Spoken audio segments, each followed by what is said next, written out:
Hi అండి అందరికీ. నేను మీ కుకింగ్ విత్ హిమ. ఈరోజు వీడియోలో వచ్చేసి హైదరాబాద్ గోట్ పాయ చేస్తున్నానండి. చాలా టేస్టీగా ఉంటుంది, చాలా హెల్త్ఫుల్ కూడా. సో ప్రాసెస్లోకి వెళ్ళిపోదాం. ఫస్ట్ ఆఫ్ ఆల్ దీనికి వచ్చేసి ఆనియన్స్ తీసేసుకున్నానండి. ఆనియన్స్ వచ్చేసి బిగ్ సైజు 2 తీసేసుకున్నాను. చిన్న చిన్న పీసెస్గా కట్ చేసేసుకొని పచ్చిమిర్చి వచ్చేసి ఒక 6 యాడ్ చేశానండి.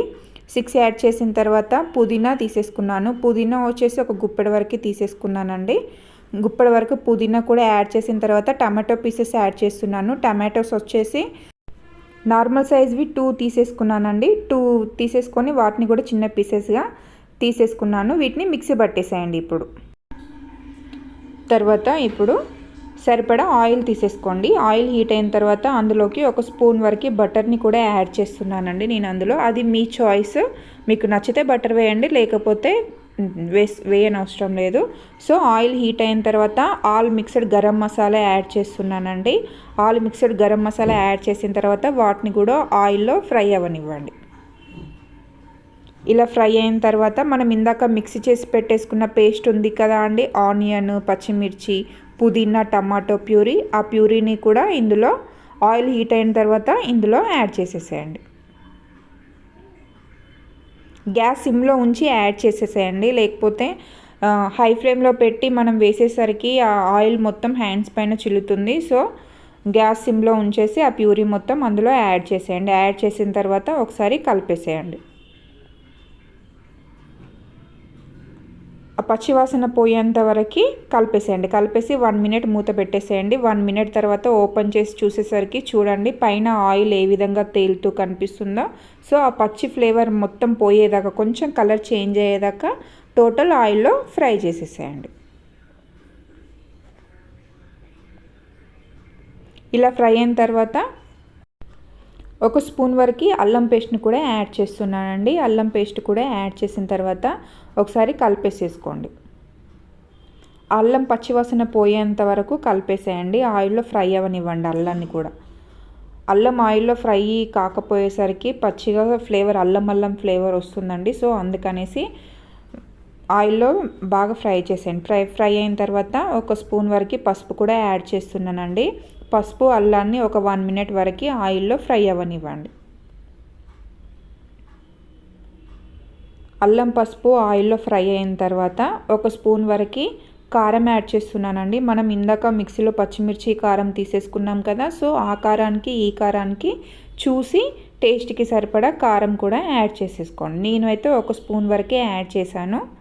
యాడ్ చేసేసి ఆ టోటల్ అల్లం, పసుపు, కారం టోటల్ ఆయిల్లో ఫ్రై అయ్యేలాగా ఒక 1 మినిట్ వరకు ఫ్రై చేస్తే సరిపోతుందండి.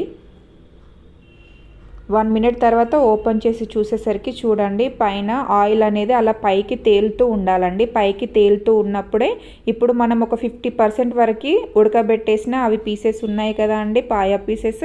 సో వాటిని కూడా ఇందులో యాడ్ చేస్తున్నాను. నేను అవి ఒక 50% వరకు కుక్ చేశానండి. ఎక్కువ టోటల్ కుక్ చేయలేదు, నేను ఒక 50% వరకు కుక్ చేసి తీసేసుకున్నాను. సో ఆల్ పీసెస్ కూడా ఇందులో అలానే యాడ్ చేసేసేయండి. ఆయిల్ పైకి తేలిన తర్వాతనే ఈ పీసెస్ని అందులో యాడ్ చేయండి. యాడ్ చేసిన తర్వాత ఒకసారి కలిపేసేసుకోండి. ఆ పేస్ట్ టోటల్ పేస్ట్ ఆనియన్, పచ్చిమిర్చి, పుదీనా, టమాటా, అల్లం, పసుపు, కారం టోటల్ ఈ పీసెస్కి పట్టేలాగా ఒకసారి కలిపేసేసుకోండి. సిమ్లో ఉంచకండి, గ్యాస్ని మీడియం ఫ్లేమ్లో ఉంచేసి కలిపేసేయండి.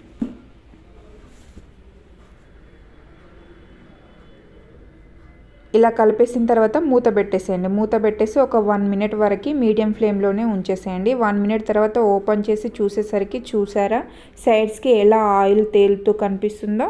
సో ఒకసారి కలిపేసేసుకోండి. అడుగు అంటకుండా చూసుకోండి, అడుగు మాడకుండా చూసుకోండి. ఒకసారి కలుపుకోండి. ఈ పాయ పీసెస్ వచ్చేసి నేను ఒక 50 వరకు మాత్రమే కుక్ చేశానండి, టోటల్ కుక్ చేయలేదు. సో ఇలా కలిపేసేయండి.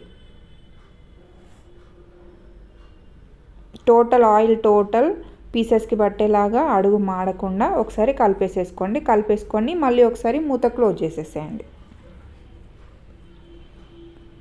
ఒక 1 మినిట్ తర్వాత మళ్ళీ ఓపెన్ చేసి చూసేసరికి చూడండి ఆయిల్లో పీస్ అనేది కుక్ అవుతుందా లేదా అనేసి మనకి కనిపిస్తుంది. సో ఆయిల్ టోటల్ పైకి వచ్చేలాగా ఉంచండి. ఆయిల్ పైకి తేలేదాకా ఉండకపోయేసరికి ఆ పీస్ అనేది అంత టేస్టీగా రాదు మనకి. సో అందుకనేసి ఆయిల్ పైకి తేలుతూ ఉండాలి. తేలుతూ ఉందా లేదా అనేసి ఒకసారి చెక్ చేసేసుకోండి. సో ఇలా ఆయిల్ పైకి తేలిన తర్వాత ఒకసారి కలిపేసేయండి.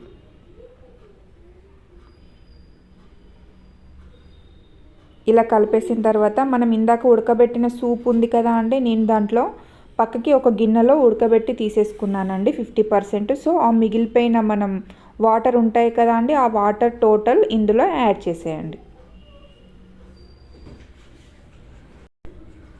ఈ టోటల్ వాటర్ యాడ్ చేసిన తర్వాత మీకు సూప్ క్వాంటిటీ అనేది ఈ లెవెల్ వరకు ఓకే అనుకుంటే మీరు వాటర్ యాడ్ చేయాల్సిన అవసరం లేదండి. మాకు సూప్ క్వాంటిటీ అనేది ఇంకొంచెం ఎక్కువగా కావాలి అనుకున్న వాళ్ళు వాటర్ని యాడ్ చేసేసుకోవచ్చు.